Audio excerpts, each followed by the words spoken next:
এখন আমি দেখাবো কি করে একটি কোর্স তৈরি করতে হয়। কোর্সটি তৈরি করার জন্য অবশ্যই কোর্স লিস্টে ক্লিক করবেন, তারপর অ্যাড নিউ, একটি নতুন কোর্স তৈরি করছি। অ্যাড নিউ থেকে একটি কোর্সের নাম দিলাম, ডিউরেশন দিব, তারপরে টিচারকে লিখবো, তারপর প্রাইসকে লিখবো, তারপর কোর্সের লেভেল কি, বিগিনার লেভেল না মিড লেভেল না অ্যাডভান্স লেভেল, এগুলি সব ঠিক করতে হবে। তারপর কোর্সের ডিসক্রিপশনও দিতে হবে।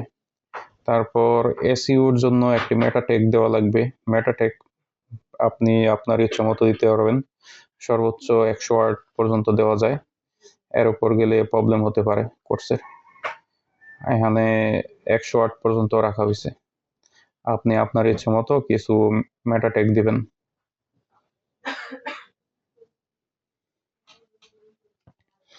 আমি ফর্মটি পূরণ করার পরে সেভ বাটনে ক্লিক করতে হইব।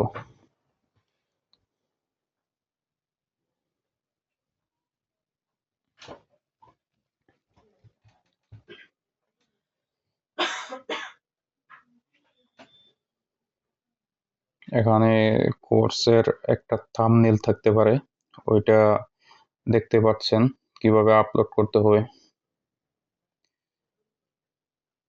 আমি কোর্সের একটা ইমেজ সিলেক্ট করলাম এবং আপলোড করলাম।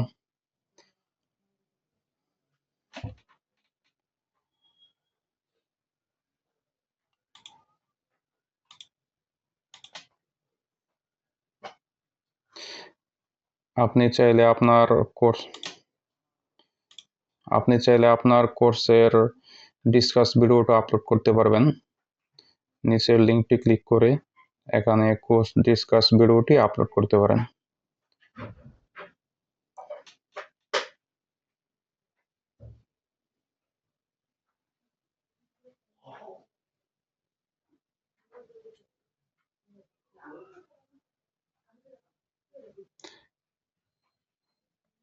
আপনি দেখতে পাচ্ছেন যে এখানে কোর্স লিস্টের মাঝে এই ভিডিওটি আপলোড অবস্থায় দেখাচ্ছে।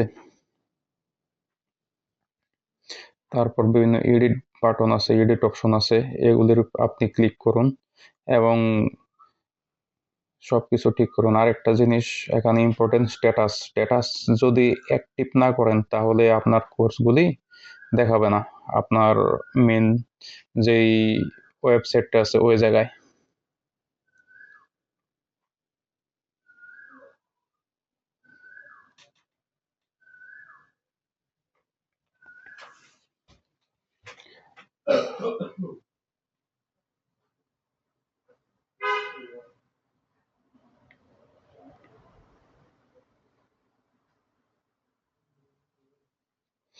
যেখানে দেখতে পাচ্ছেন এই কোর্সগুলি এখানে অ্যাড হয়েছে।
ধন্যবাদ সবাইকে, পরবর্তী টিউটোরিয়ালটি দেখার জন্য আমন্ত্রণ জানাচ্ছি।